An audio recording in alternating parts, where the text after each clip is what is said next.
So today's question, what's the best gear to use for ambient music? The answer? It doesn't matter. Honestly, it doesn't. Later in the video, we're going to audition a bunch of really interesting ambient sounds on the Access Virus synth. So feel free to skip ahead there if you don't want to listen to me talk. Let's talk a little bit about the ambient genre. Whether you're listening to the people that started ambient music, people like Steve Roach or Brian Eno, or more modern acts like Dream State Logic or Solar Fields, everyone's approach is different and everyone's result is different. And it's a really open-ended field, which is why I find it so exciting. It demands a lot of attention of the listener.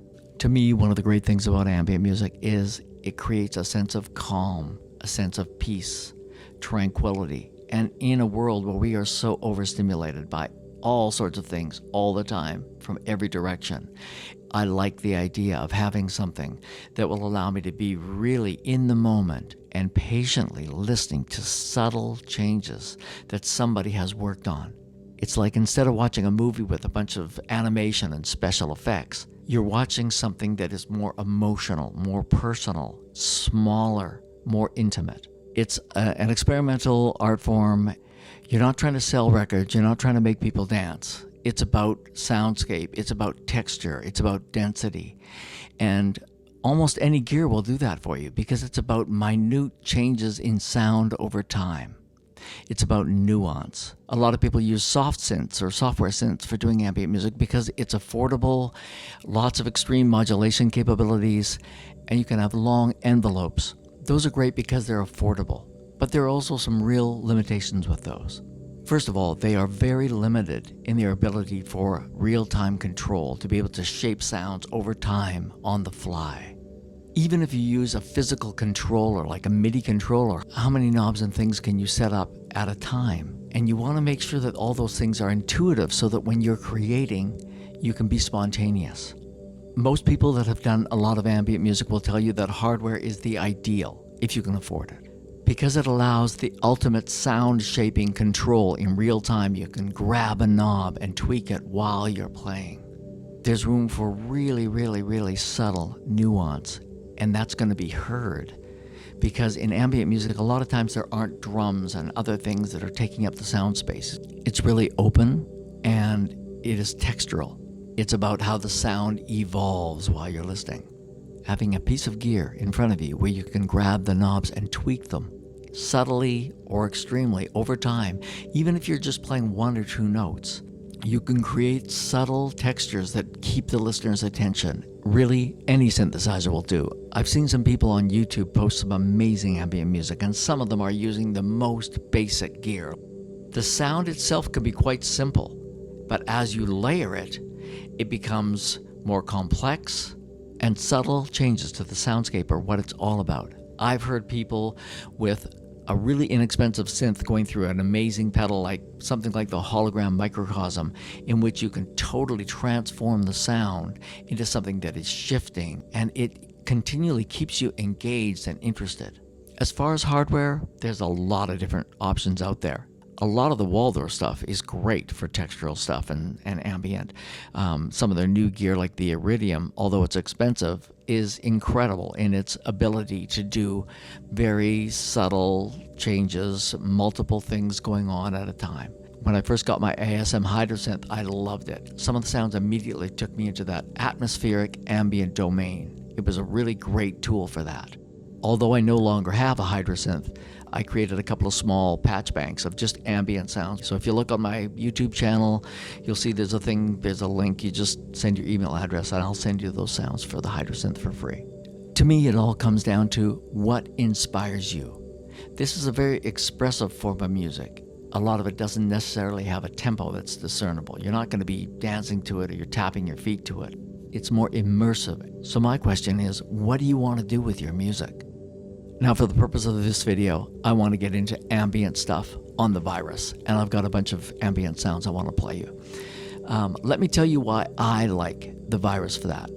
A lot of people, when they think about the Virus line, they're thinking about trance stuff or acid stuff, but it's really suitable for ambient, and there's a bunch of reasons. For number one, this TI desktop that I have, it's got 80 knobs and switches. 80 different places where you can put your hands on while you're writing something, while you're recording something, and modify and tweak and manipulate. You've got 3 soft knobs. Those soft knobs are things you can program to be anything you want, so that when you're in your creative flow, you know, I go to this knob and it gives me my sweet spot of this or that. It's totally customizable. The 3 of those can be customizable per patch, or they can be global, so that any preset you call up, you can go, I want this thing to change, and it will be the same. Another thing about the Virus line, there's something about their filters, and if you ran them through an oscilloscope and looked at them with a real-time analyzer to actually see the frequencies that they're operating, you'd see that it's quite different than other synthesizers. The bottom line is the top end generally is kind of subdued. So these sounds, they can punch through and have a lot of bite. The great thing about thinning out the top end is the sounds never become biting, piercing, irritating. So you can have tons of top end there, but the frequencies are attenuated a little bit.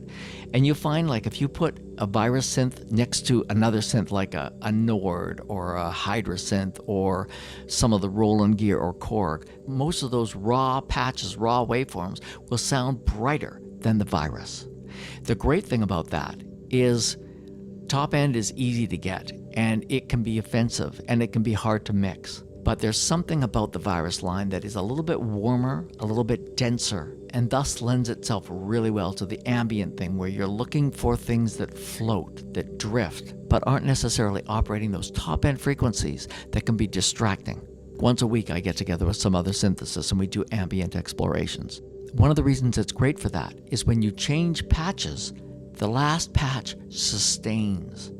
And you call up a new sound and you can bring in something new, but the last one is still there drifting off. A lot of synths don't do that, because most of the synths in the Virus line are capable of up to 80 voices. You have this massive polyphony. Another killer thing about the Virus line, especially the newer synths, is the effects are so in-depth. Not only do you have a really long reverb, many types, and delays, stereo delays, and modulated delays, etc., but you've got stomp box emulations, so like chorus, flanger, phaser, even distortion units, all those kind of things, and they're all programmable. If you watch guitar players that do ambient stuff, they normally have a pedal board with a bunch of stuff going on. The Virus is kind of like that. You've got your main sounds that you dial in with the synth engine, but you can also modify them with all of these effects. Another great thing about the Virus line is that there are hundreds and hundreds of sounds available for free online. So just to get started in a direction, you might hear a sound and go, oh, that's fucking awesome. If you buy a brand new synth that's only been out for a year, it's not going to have the kind of sound banks available as a synth that's been out for 20 or 30 years. I don't want to talk forever about all these things, because if you're into ambient synths, you'll find if you know what you're searching for sonically, you'll be able to find a piece of gear that will help you realize that. I just find that the Virus gets me there really quickly. You know, I watch people doing ambient music on YouTube, and there are some guys that have all this gear. It's a room full of amazing gear. It's almost like an ad for disposable income. I mean, you could download a soft synth for free or for almost nothing and be making ambient music really quickly. Some people create really original, exciting stuff with very few ingredients. So it's not about the gear at all. Anyway, I want you to listen to some of these sounds on the Virus. Some of them I've made myself, some of them I've found online, but I think you'll get the idea pretty quickly of what I mean. It's extremely versatile, and I find it really inspiring. Let's check it out. So let's just listen to an assortment of some ambient sounds.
Here's a nice slow attack.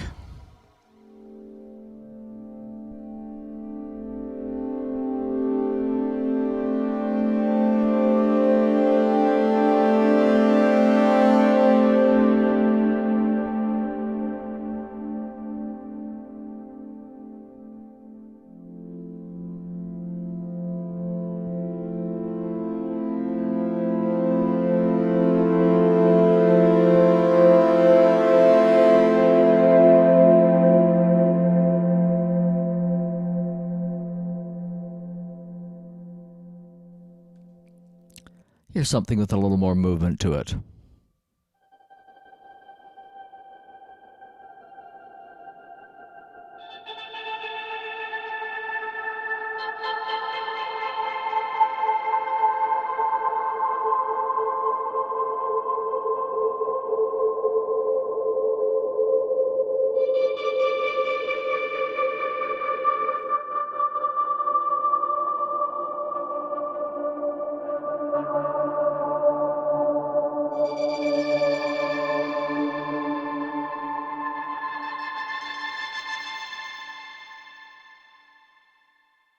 Let's just listen to how this sound changes over time when I just hold a few notes.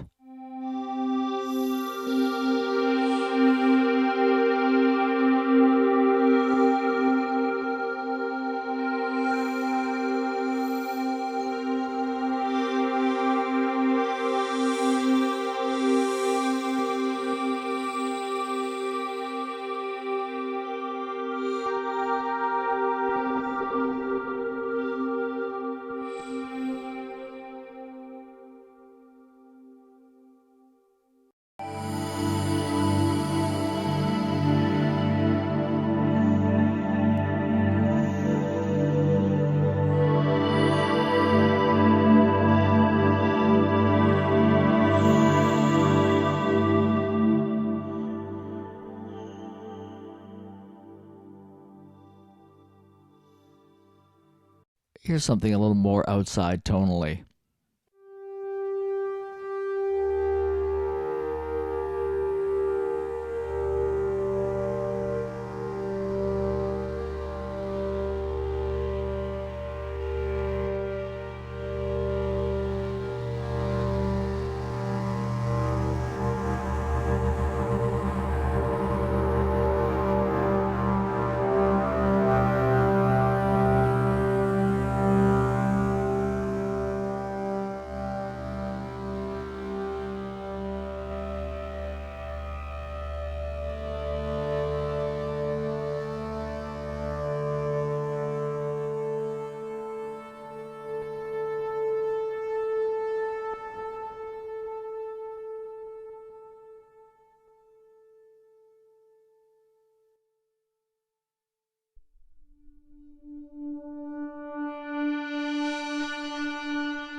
This one's got a lot of unstable pitch stuff.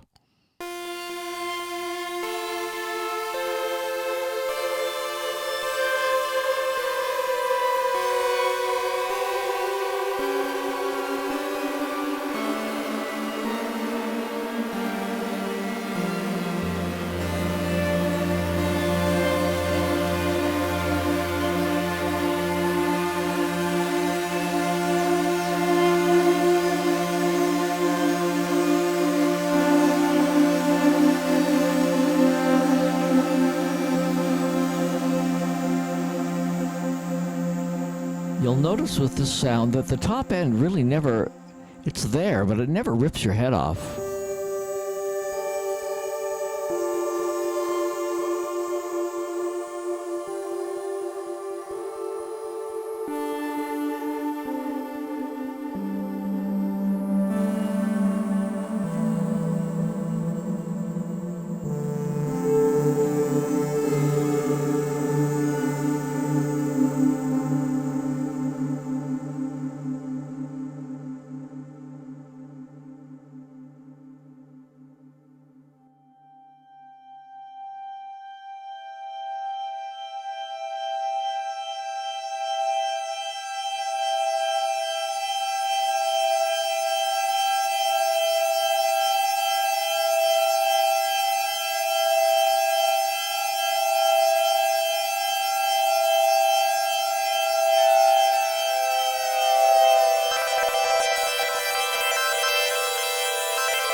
One of the things I love about the Virus line is how quickly you can get from one type of sound to another very seamlessly.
If you want to add some sort of ear candy and effects, it's all there.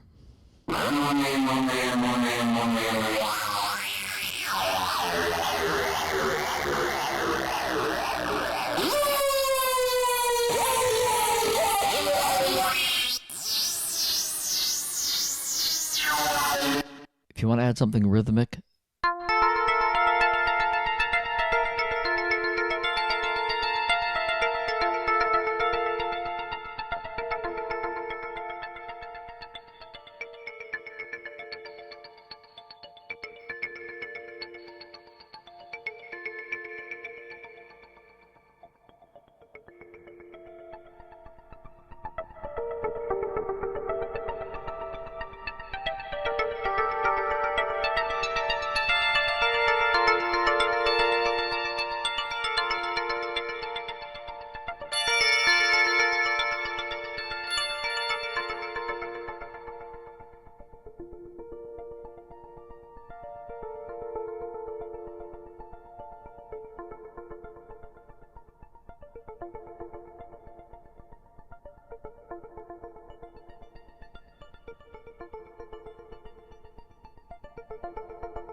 and as that sustains, we go to the next sound.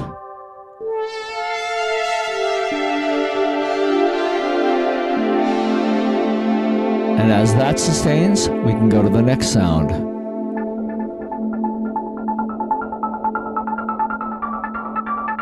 Anyway, I know you get the idea here. There's just a lot of terrain that you can cover very quickly and easily. This thing is so well suited for these long, expansive things.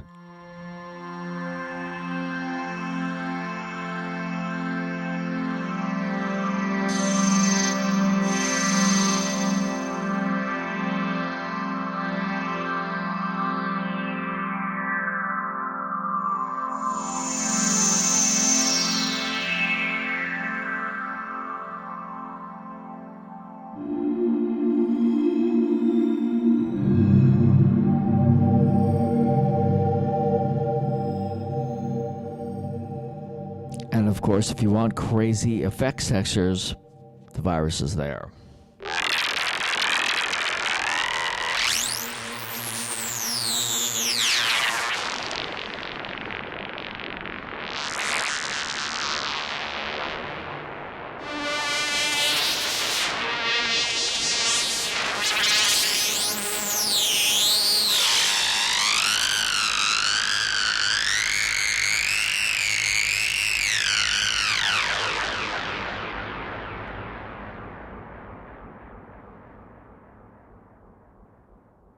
Hey, thanks for taking the time to listen to an old grandpa rant.